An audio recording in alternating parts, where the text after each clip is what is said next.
Olá, sejam muito bem-vindos ao Raio-X da Pesquisa Clínica.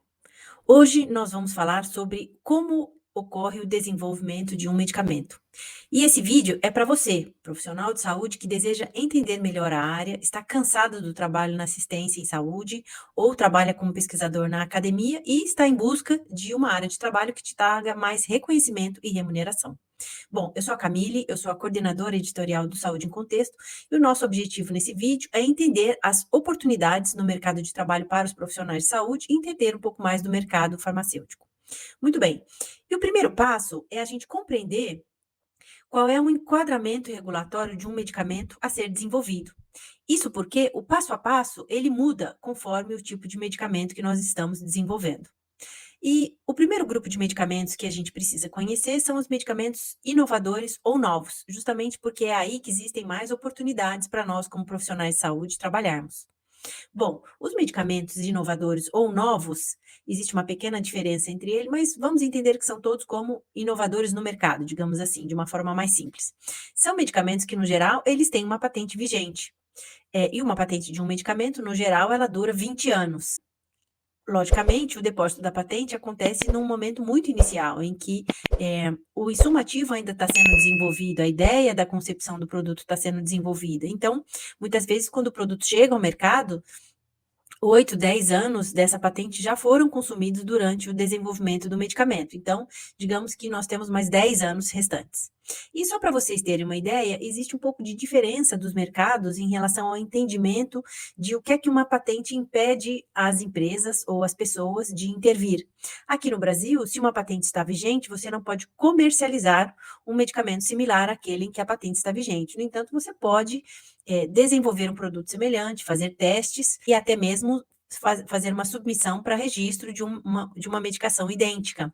O que você não pode no Brasil é comercializar, sendo que em outros mercados às vezes existem algumas diferenças em relação a isso. Muito bem.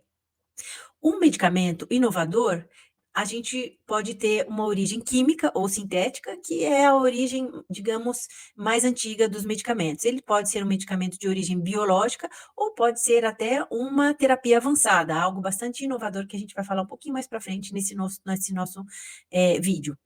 Mas, no geral, os medicamentos inovadores, em sua grande maioria, são medicamentos de origem sintética ou química.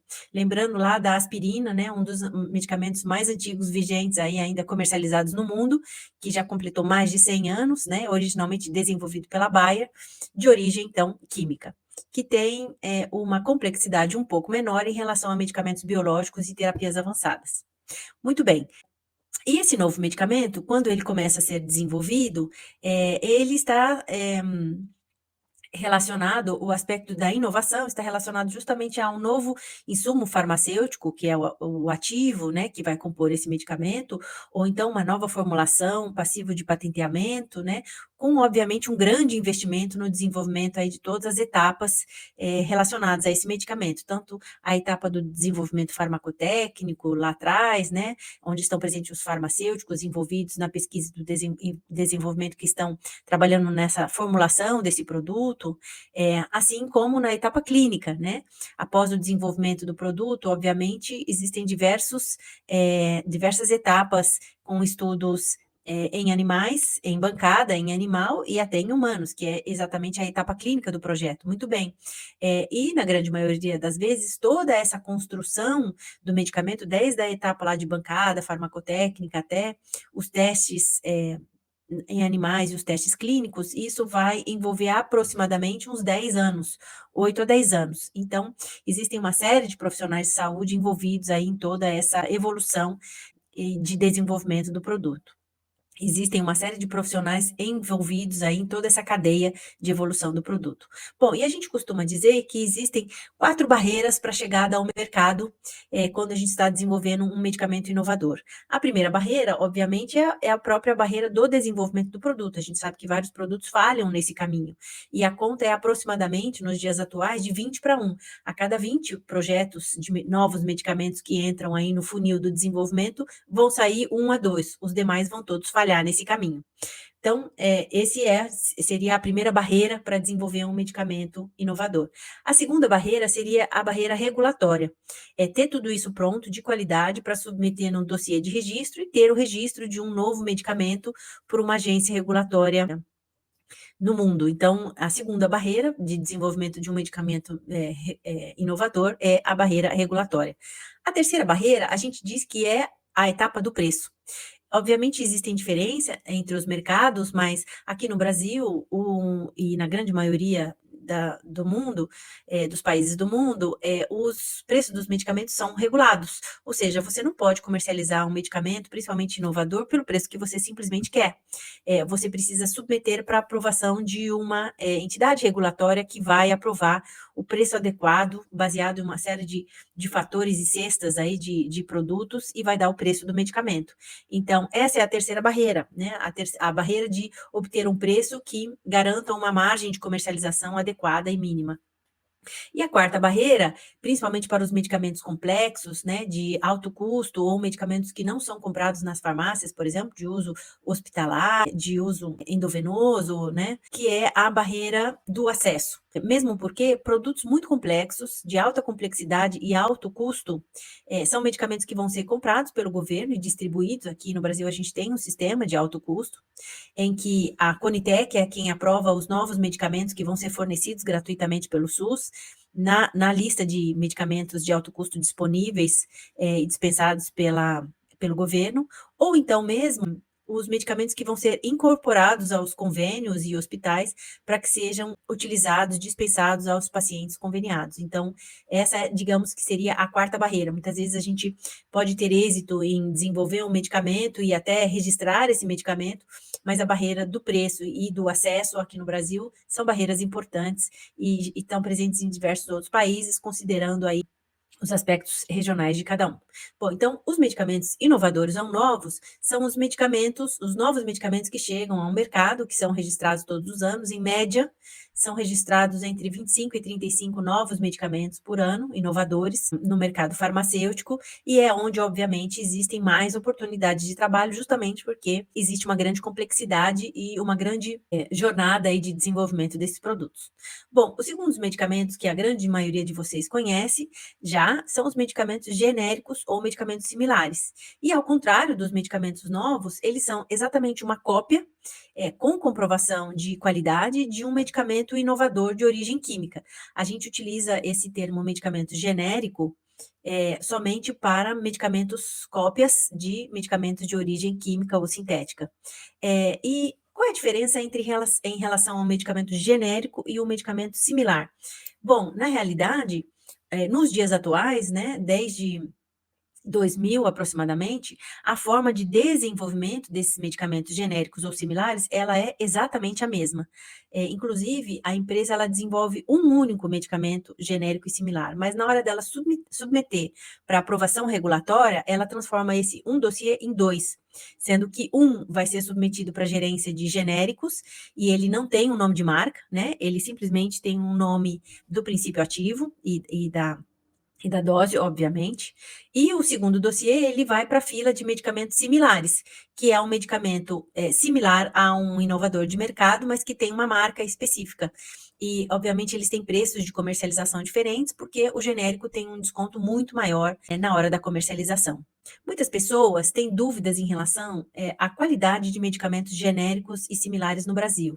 E eu digo para você que as regras que são seguidas no Brasil e, obviamente, ditadas pela Anvisa para se desenvolver um medicamento genérico ou um medicamento similar sintético, elas seguem as regras da Organização Mundial de Saúde e da grande maioria dos países altamente regulados, o que tem como objetivo fornecer um medicamento de alta similaridade, em que percentualmente nos testes clínicos ele está entre 85% e 125% exatamente igual a um medicamento inovador e, com certeza, fornecendo uma medicação de qualidade a ser consumida pelas pessoas. Então, se você tem dúvidas em relação à qualidade do medicamento genérico ou similar, não tenha.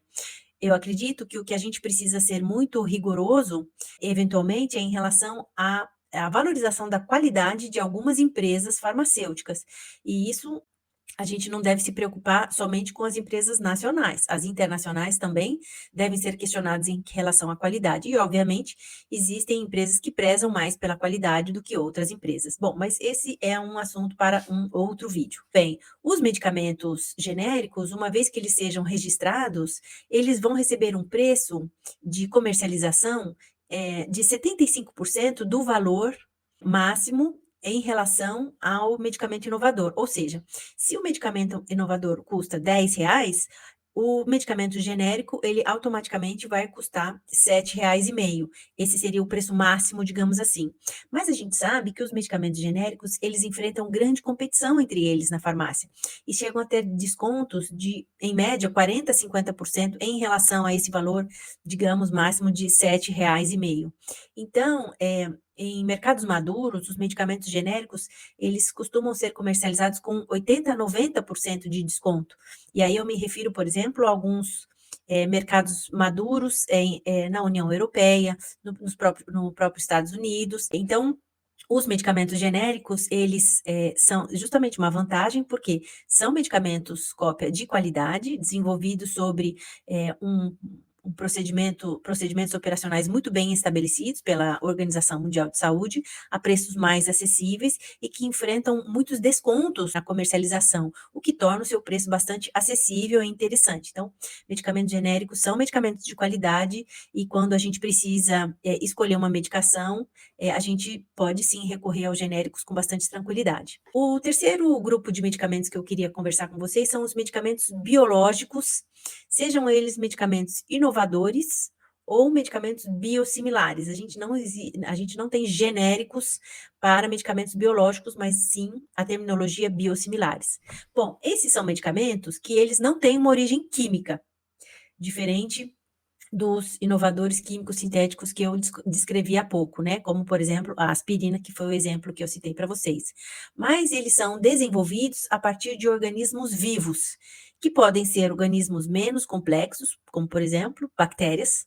E só para dar um exemplo para vocês, por exemplo, o Botox, ele é produzido a partir de bactérias e seres vivos muito simples, digamos assim, em sua estrutura, assim como existem medicamentos biológicos de origem bastante complexa, como, por exemplo, os anticorpos monoclonais, que são produzidos a partir de células de mamíferos, né? Então, esse é um grupo de medicamentos com uma alta complexidade tecnológica, que são mais novos em relação ao seu desenvolvimento, comparado com os medicamentos de origem química, e precisam de estruturas de produção desses medicamentos bastante diferentes e tecnologicamente avançadas quando a gente compara com os medicamentos de origem química, que demandam estruturas bastante simples. No Brasil, obviamente, a gente tem muito mais instalações farmacêuticas de origem química do que de origem tecnológica do tipo biológica, né? Nós temos mais de 400 indústrias farmacêuticas no país, mas a sua grande maioria, talvez algo em torno de 90%, sejam instalações de produção de medicamentos de origem sintética ou química.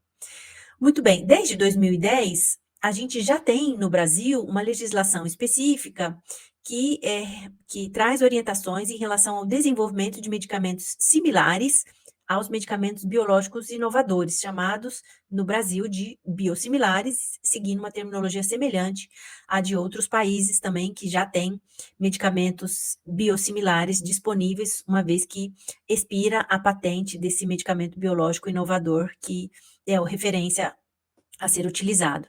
Então, aqui no Brasil, a gente tem registrados e comercializados medicamentos biológicos inovadores, né, ou novos, e medicamentos biosimilares, que da mesma forma que os genéricos, são comercializados com grande desconto, a princípio comercializado com o valor de 75% do valor do medicamento original, que deu origem a esse biosimilar. E só para vocês saberem uma curiosidade, as vacinas são medicamentos de origem biológica. Então, são desenvolvidas a partir de organismos vivos, exceto as novas vacinas, né, de RNA, que na verdade elas não são produzidas a partir de organismos vivos, elas são produzidas por um outro caminho tecnológico, digamos assim, mas estão enquadradas aí como medicamentos biológicos da mesma forma. E um outro grupo de medicamentos que eu queria comentar com vocês, e aí é um grupo bastante inovador, a gente está envolvido aí no desenvolvimento dos primeiros medicamentos dessa classe no mundo e no Brasil não é diferente, que são os medicamentos enquadrados como terapias avançadas, né? Essas terapias avançadas, como a gente viu, por exemplo, nos jornais aí o Carticel, né, recentemente, e existem alguns medicamentos que têm essa aplicação dessa nova tecnologia, que é uma modificação de células, no geral, células do próprio organismo, mas existem outras formas também, mas são medicamentos, assim, bastante inovadores, que não se enquadram nem como de síntese química, nem como síntese biológica, mas modificação de células do próprio organismo humano.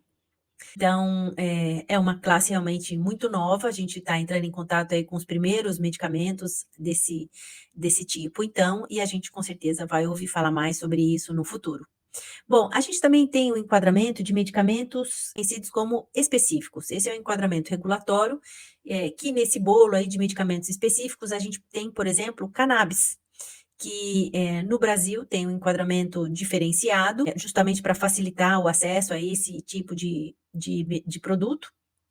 Mas aí nos medicamentos específicos, a gente aí tem uma miríade de medicamentos distintos, por exemplo, com colírios que imitam a lágrima, que seria uma lágrima artificial, o spray nasal, que é para umidificar as vias aéreas, assim como vitaminas e uma série de outros medicamentos que se enquadram aí. Nós temos os medicamentos de origem natural, que são os fitoterápicos, nós temos os medicamentos OTC, que quer dizer over the counter, ou seja, medicamentos isentos de prescrição, que são aqueles medicamentos que não ficam atrás do balcão quando a gente vai numa farmácia. Eles ficam ao acesso do público, como por exemplo os antigripais e outros medicamentos que têm uma formulação, digamos assim, mais simples, e você pode chegar numa farmácia e você escolher livremente a medicação que você quer comprar, independe de você ter uma receita desse medicamento para você poder comprar a medicação. E outros medicamentos muito simples, como os dinamizados, notificação simplificada, que como o próprio nome diz, são medicamentos mais simples e que são, no geral, comercializados nas farmácias. Bom, o Brasil, ele é o 7º mercado farmacêutico mundial, ou seja, nós temos um grande volume de comercialização de medicamentos aqui no Brasil e, como eu disse no início desse vídeo, nós temos aqui no Brasil mais de 400 indústrias farmacêuticas nacionais e internacionais que desenvolvem e comercializam seus produtos aqui no Brasil. E o desenvolvimento, especificamente de um medicamento, ele vai, obviamente, depender muito da classificação desse medicamento. Eu trouxe aqui, antes nesse vídeo, todos os enquadramentos e classificações, no geral, que a gente tem para os medicamentos no país, e vai depender, obviamente, da complexidade envolvida na sua produção. Aqui no Brasil, a gente não tem o desenvolvimento muito de medicamentos inovadores.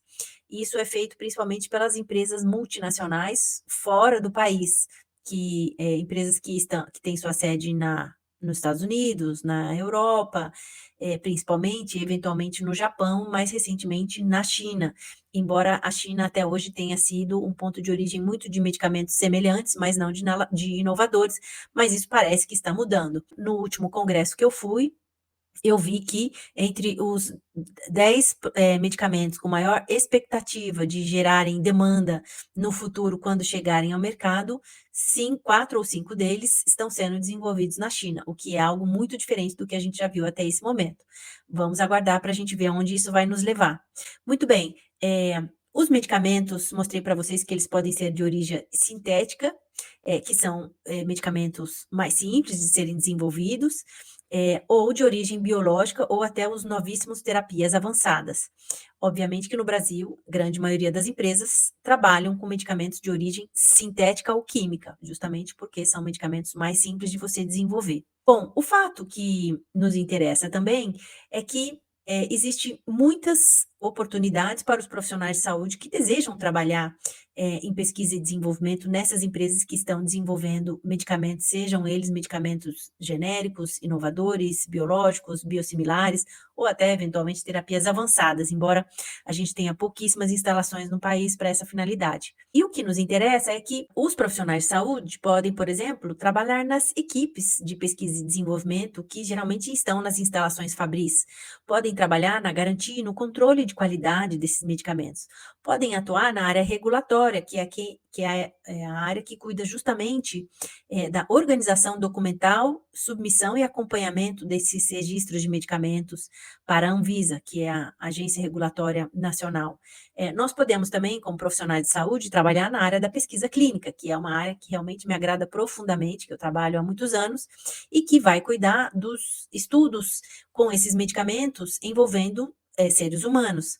A gente pode estar envolvido em projetos de pesquisa inovadores, em que o plano de desenvolvimento clínico é bastante extenso e passa pelas fases 1, 2 e 3, ou a gente pode estar envolvido em projetos de pesquisa para medicamentos genéricos, em que vão ser feitos estudos de bioequivalência, ou mesmo para medicamentos incrementais inovadores. Eu não trouxe exatamente essa terminologia para você, mas digamos que são medicamentos de origem sintética que passam por modificações, ou na sua forma farmacêutica, ou porque se associam com outros ativos, gerando aí um novo medicamento com um incremento tecnológico que vai ser submetido para avaliação e aprovação de comercialização pela Anvisa, por exemplo. Nós podemos trabalhar também na farmacovigilância, seja a farmacovigilância da pesquisa clínica ou farmacovigilância da comercialização de medicamentos, ou mesmo na área de medical affairs.